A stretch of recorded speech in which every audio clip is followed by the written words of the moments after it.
Away from that, creation of wealth, according to economists, remains the end objective of every business enterprise.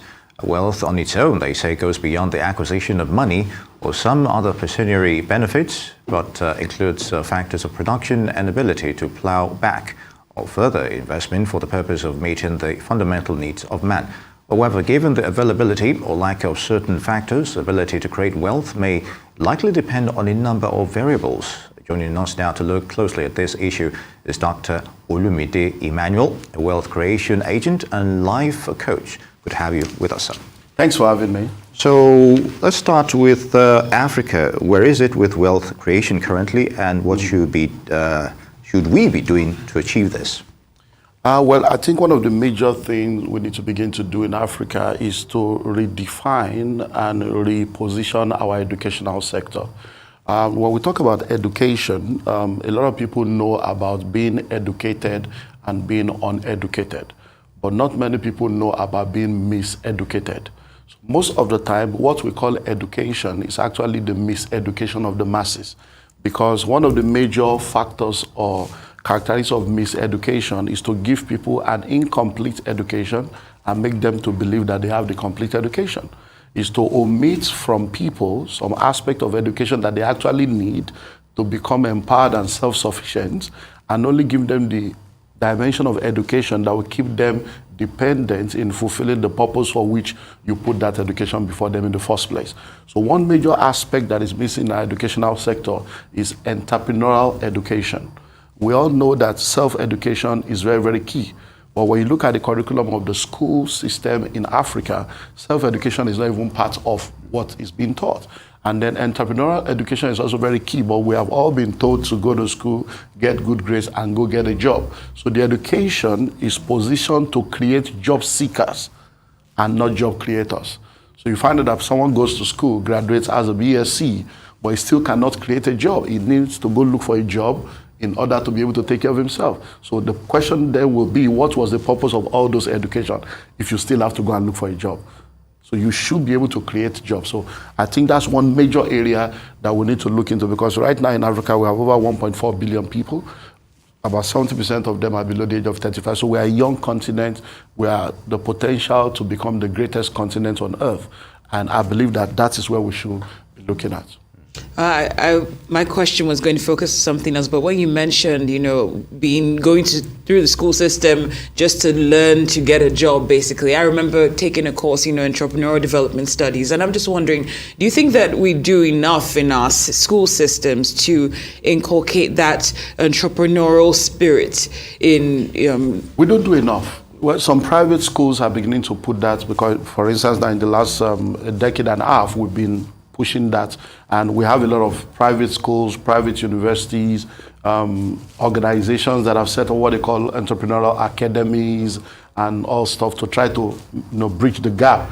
But when we talk about the mainstream educational sector, it's not being done enough, and that needs to come in from the elementary level. And once we begin to catch them young and begin to introduce it to them in models, people will grow up recognizing that, look, I don't have to go only in this route. For instance, a lot of people don't want to go to technical schools. People just want to go professional education, but there's so much that needs to be done in that aspect of technical education. Yeah. But people think it's an inferior kind of education just because of this miseducation issue. Very good. Look at ICT right now. That's exactly where I'm going now. We're seeing a youthful participation in IT and, of course, fintech sectors of the economy, despite logistics shortcomings. So can we leverage these as on wealth creation, especially entrepreneurship that you just mentioned as well? ICT is very key. For instance, one of the things I believe we should be looking at is to go into what I call the learn-to-earn kind of education. Because what's the purpose of education? Education does four things. It teaches you how to read, how to write, how to calculate, do arithmetic or mathematics, and how to think analytically. But because those who set up the educational sector had a purpose in mind, they want to create people that will help them to build capital and help them to create wealth. So because the agenda was never to empower you, that was why they had to omit what will help you to go on your own. But now, everyone is talented. So question, you are a singer.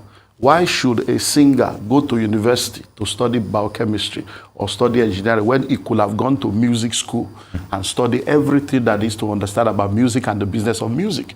Why should an actor have to go to school and study something else? And we reduce all these major aspects of our life to what we call, is his talent. You are supposed to go to school to develop your talent, to develop your skill. That is supposed to be the purpose of education, because you are supposed to discover what you have and develop it and then deploy it for wealth creation. That development, that's where education comes in. Education is supposed to be for the development of the giftings and the talent that you already have, which is innate in everybody. There is no talentless individual. But you see people, they will go to school, study biochemistry, study engineering, become an accountant. Then later they say, I'm not feeling fulfilled. And I decide to pursue my passion. And then they become billionaires and millionaires.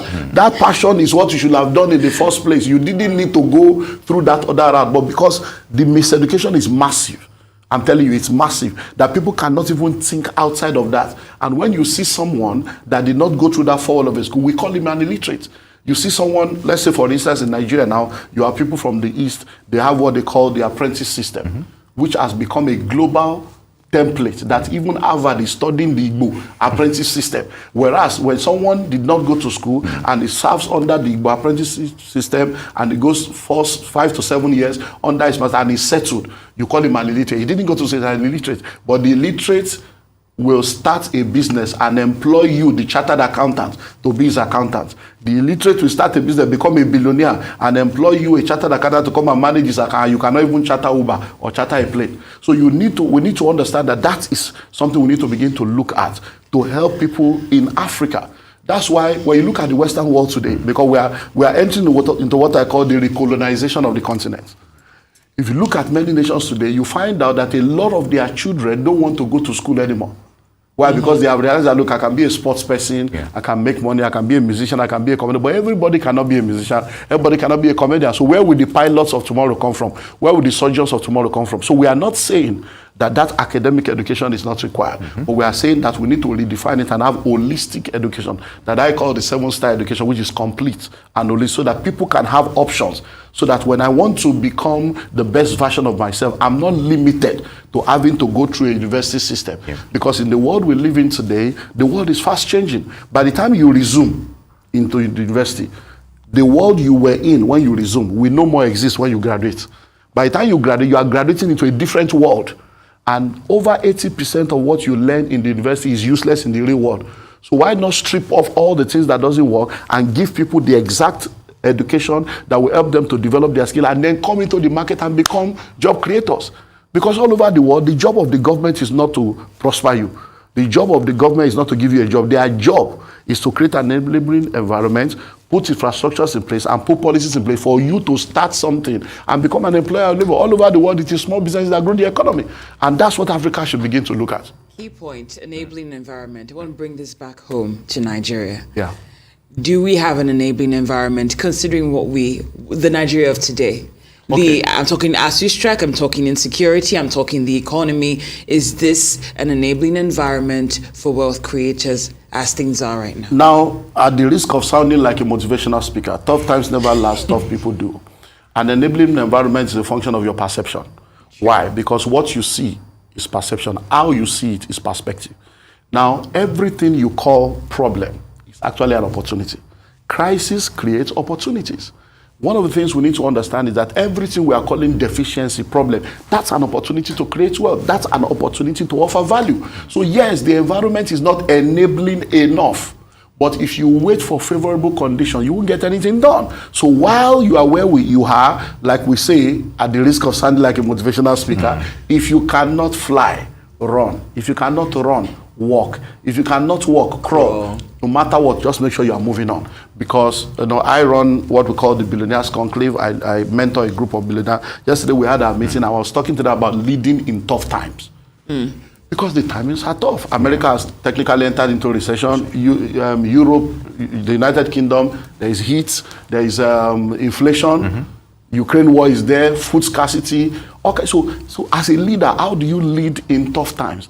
And I was helping them to understand that regardless of how tough the times are, There are companies and organizations that have gone through all kinds of thought and they have remained sustainable because they know what to do. And one of the things you need to do is to go into what I call big picture thinking. Look at things differently. If you are walking, if for instance, now if you are driving, every building around you looks big, but if you are flying, the building looks like a pebble. Indeed. So instead of you staying in the midst of that crowd and being swarmed by what everybody is saying, now the sound bites of social media, things are bad, things are bad, things are bad, why not go to a higher level of thinking and look at things with what we call aerial view? Because we keep selling the wrong narratives, and these wrong narratives keep programming us as a software that keeps us down. One of the major negative narratives that is keeping us down in Nigeria is that Nigeria is broke. It's a lie. Nigeria is not broke. This country is full of money. There is opportunity everywhere. It is being stolen. Nigeria is not broke. The money is there. Every day, every week, every month, income is coming from different parastatal, but the income is being stolen. The income is being diverted. So you can't say a country is broke because somebody is stealing the money. You can only say a country is broke if they are not generating enough income to meet the needs that needs to be met. Indeed, it's all about thinking outside of the box, as it were. Now, if we may look at this from another dimension, there's a belief that African cities are being built for wealth consumption, not creation. What do you make of this scenario? Well, it's sad but true. For instance, when I heard things like third world nation, I used to think, third world, did God create 3 different worlds? Until I began to study to realize that when a nation is rated by its ability to produce or consume. So why we say nation, most African nations are third world nations. Why? Because they are consumer nations. When you go into a lot of African nations, you find out that we are not even proud of what we produce. We have created a status symbol virus that makes us think that everything foreign is good. So most African countries don't produce anything. And instead of producing and processing, which is where the real money is, we have the largest natural resource in many of the African countries.